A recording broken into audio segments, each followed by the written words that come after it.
Welcome to The Explainer. Today, we're not just talking about makeup or shampoo. We're going behind the scenes to break down the strategic blueprint of a true global giant. We're going to look at how L'Oreal didn't just play the game in the beauty market, it completely redesigned the board. For anyone studying global strategy, this is an absolute masterclass. Okay, so let's kick things off with a pretty provocative idea that honestly changes everything. You have to stop thinking of L'Oreal as a beauty company. It's not. It's a portfolio, data, and science company that just happens to sell beauty products. And understanding that one distinction is the key to their entire playbook. So to really get L'Oreal's dominance, you have to go all the way back to the beginning. It all started in a laboratory. Their DNA was forged by a chemist, not a marketer. And that single decision, made over 100 years ago, is what built their most powerful, long-lasting advantage. So you can see right here, from day one in 1909, L'Oreal's identity was rooted in chemistry, not cosmetics. While all their competitors were splashing out on flashy marketing, L'Oreal was quietly building its entire brand on this idea of scientific beauty. And that decision created a competitive moat that's lasted for decades. And this is the crucial strategic insight.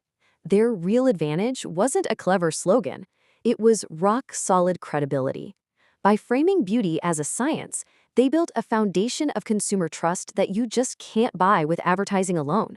That trust, that became their moat. Okay, so that's the history. But how does that foundation in science translate into this almost unbeatable market power they have today? Because it's not just about having good products. It's about creating this cycle of innovation that smaller competitors, well, they just can't keep up. It all starts with scale. I mean, look at that number. A massive revenue stream like that lets L'Oreal pour an incredible amount of money back into research and development. And this creates a powerful virtuous cycle, right? Market-leading sales fund market-leading R&D, which creates better products, which drives even more sales. The gap just keeps getting wider.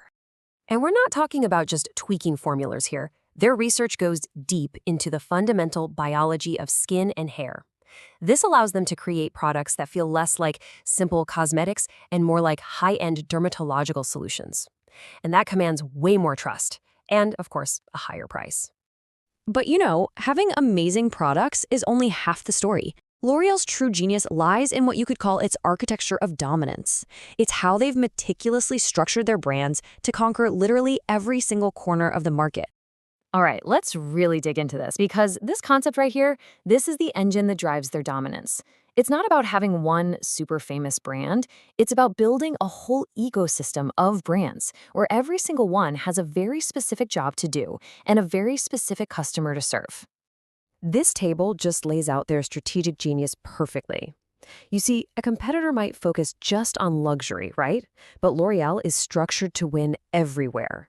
They've got Garnier for the mass market, YSL for luxury, Kerastase for professional salons, and CeraVe for the dermatology space. They compete with everyone, everywhere. And the best part is, their own brands don't end up eating each other's lunch. And that is the key to making this whole thing work, brand separation. This is a very deliberate architecture. It makes sure that Garnier, which you buy in a supermarket, doesn't steal customers from Lancôme in a fancy department store. They're serving totally different customers with totally different needs, which prevents that dreaded product cannibalization. Now, on to the third pillar, scale. A company this huge faces a big, big risk, becoming a faceless global monolith. So how in the world does L'Oreal manage to feel both global and at the same time local to customers in over 150 different countries? Well, their answer is a strategy they call universalization. And look, this is not just standard globalization, which is often code for one size fits all. No, this is much smarter. It's about keeping a consistent global brand identity while deeply, deeply adapting the product for the local consumer. This slide really visualizes that balance perfectly. They centralize the stuff that benefits from scale, like R&D and that core iconic branding, but they decentralize everything that requires local nuance. They empower their local teams to customize formulas, packaging, even pricing to fit the local culture. And we're not talking about minor tweaks here. These are fundamental product adaptations that show they really get the local consumer. Creating different hair care formulas for different hair types isn't just good marketing, it's good science, and it builds an incredible amount of brand loyalty. So, how does a giant like this stay agile?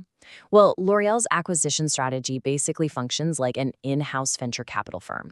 Instead of trying to invent every new trend themselves, they spot what's emerging, buy the cool niche brand that's leading the charge, and then plug it into their massive global machine. It's a brilliant, low risk way to innovate. Okay, so we've deconstructed this empire. What are the big, actionable takeaways we can pull from the L'Oreal playbook? What can any business learn from this if they're trying to win in a super crowded market? Takeaway number one, don't just sell a product, own a segment. The real power isn't in one blockbuster product, it's in a portfolio. L'Oreal proves time and again that a whole collection of targeted brands will always beat a one-size-fits-all competitor. Takeaway two is to build an ecosystem, not just a brand. The goal isn't just to have one successful product, it's to become the default choice for an entire category of needs. By covering every single price point, L'Oreal makes it really hard for a customer to ever leave their world. Lesson three, distribution is power, period. L'Oreal understands that if you're not visible right at the moment of decision, whether that's on a pharmacy shelf, in a salon, or on Amazon, you basically don't exist. Being everywhere your customer is, it's just not negotiable. And takeaway number four, real innovation creates brand new markets. L'Oreal doesn't just compete in existing categories. Their R&D machine actually creates new ones, like they did with mass market dermatological skincare. They don't just lead the market, they literally define it. And finally, the fifth takeaway, data is the new moat. This is their modern battleground. They're using AI for things like virtual try-ons and personalized product recommendations. They're shifting from this old model of beauty for all to a hyper-personalized beauty for each. And that is building a data-driven advantage for the 21st century. So when you boil it all down, L'Oreal's success isn't any single thing. It's their incredible ability to master these really difficult, almost contradictory balancing acts you see here. Being massive but also personal, global but also local, scientific but also emotional. That's the winning formula. And that leaves us with one last, crucial question. In any crowded market, the winner is rarely the company with just a slightly better product. The winner is the one with a better system. So the question you have to ask is not just, are you competing, but are you outstructuring your competition?